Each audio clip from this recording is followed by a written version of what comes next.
That was real fun. It was brilliant. Any chance of a piggyback? Take me away. You better leave it, we'll go back. Oh.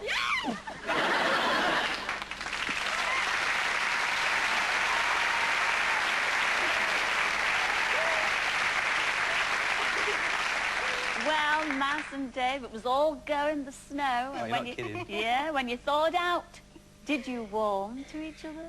Shall we find out?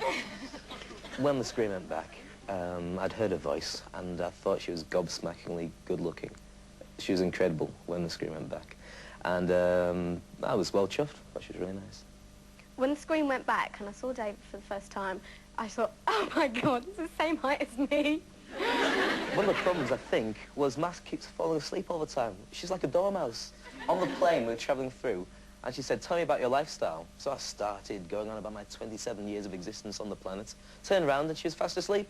I thought, oh, thanks very much. So anyway, I said, if you don't like it, tough. I decided I was going to go, and I've always fancied, like, going away for Christmas. And Lapland sounds like a great idea. And that sort of brings me up to date. That's my whole life story. Dave would probably say I was like bagpuss because I slept so much and I ate so much. But he doesn't understand it was the extremes of temperature. You'd go out and it was -40, and then you go in, it was boiling hot. I just wanted to sleep. Mass and I went dancing one night, and everyone was waltzing, but I like dancing. I thought I'll give anything one try. And I asked her to dance, and I don't know whether it was the fact she was cold or she wasn't in the mood, but she said that she didn't want to. So I left it alone. By the end of the night, she danced with every man and his husky. And I didn't get a sniff in there at all. David didn't try it on with me at all. That's because I didn't give him the chance to. I'm a very sort of warm, touchy, sort of physical person, and I wasn't that way with David at all. I just didn't want him to have the wrong idea. The most irritating thing about Mass for me was the fact that, despite the fact she was very good-looking and she was very nice, and she giggled all the time at all the right funny bits, it got a bit tiresome after a while. She was too nice. I would have liked a bit of a darker sense of humour in there as well. I suppose it's like fast food. You go and you get yourself a nice burger, but it goes cold after 3 minutes, and it doesn't leave you very full. If I was in a club and I'd never met Dave before and I'd seen him there, then I probably wouldn't talk to him. If I met Mass in a nightclub, I would have steamed straight across, because she is very good-looking, and asked her to dance, and seen how it would have gone from then. And if it hadn't gone anywhere, I would have dropped her and moved on to somebody else. As it happens, we didn't get that close, and we didn't get that far, and so she missed out on meeting the sexual heavyweight champion of the Western world. I don't have a regular type that I go for at all. My type of men that I go for from the one extreme to the other. But if I did have a type, I don't think Dave would be one of them. If I hadn't met Mass on blind dates, I would have blown her out a lot earlier, because life's for living, she's a good friend, and I've got lots of good friends. I didn't come on blind date necessarily to meet another one. I don't think I've ever dreamt of anywhere more beautiful than where we went. It was just fantastic, and there's no way that you could go someplace like that with somebody and not enjoy it. And you know, it was brilliant. We had such good fun, we really did, but there was no romance.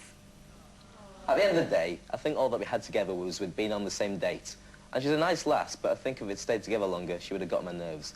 Big style.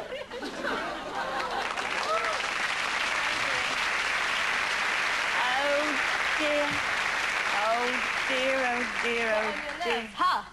Oh, What can I say? What can I say? What can you say? I mean, Yeah. well, I think the problem started on the plane. I think the problem started when the scream went back by the sound of it. Well, why did you persevere?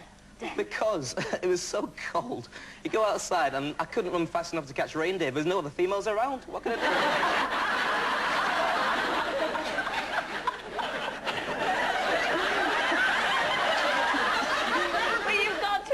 Massey did make the effort. I mean, even in the club, when you went dancing, they played waltzes, you know, and you refused to dance. And in your words, Dave... Actually, you didn't ask me to dance. I did ask... I did ask you to dance. First thing when we steamed in, I thought, this will be a bit of a giggle, and you went... No way, he's a liar. He's a liar. Well, what about all the men at the end of the evening? In his words, you danced with every fella and his husky. The villages all around, you know, with the huskies and stuff, queuing outside. Couldn't believe it. And she danced with them all. Sorry? Did you dance with them all? No, I didn't. No, the nightclub closed. You said on film there, I mean, she was smiling and giggling all the time. and it was beginning to wear you down. Well, there's one thing that hasn't been mentioned, right, and I'll show you. If you sit next to Mass and you go... that is what happens. Now, one little clue from that, one little clue... She hates whistling. Now, she hits you if you do it. Now, I can see it when we get married, obviously. 2 years down the line, that'll be a thumb on the head. 5 years down the line, when there's loads of little kids running about, she'll be running through the house with a baseball bat saying, "Oh, whistle, there's one of you!" Like. I can't stand whistling. It does my brain in. And when Dave... Oh, stop it.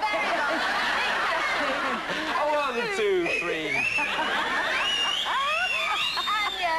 You asked for it, Matt. I hated whistling. He did it more and more and more. But I did the rest of it from out of arm's length so she couldn't hit me. So I was all right. Now, Dave, you said that you fancied her when you first saw her, and since then she says she couldn't fancy you in a million years. How do you feel about that? I can live with that. No, she's lovely. She's a really nice lass, and somebody out there will be the ideal husband for a short while, and I think... Well, thank you both very much for coming back on Blind Date and telling us all about it. Ladies and gentlemen, Mass and Dave. Thank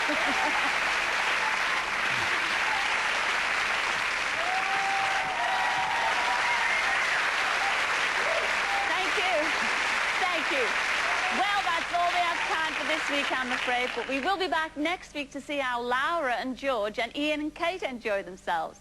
And, of course, we'll be arranging some more blind dates. So until then, it's ta-ra for now. Ta-ra now!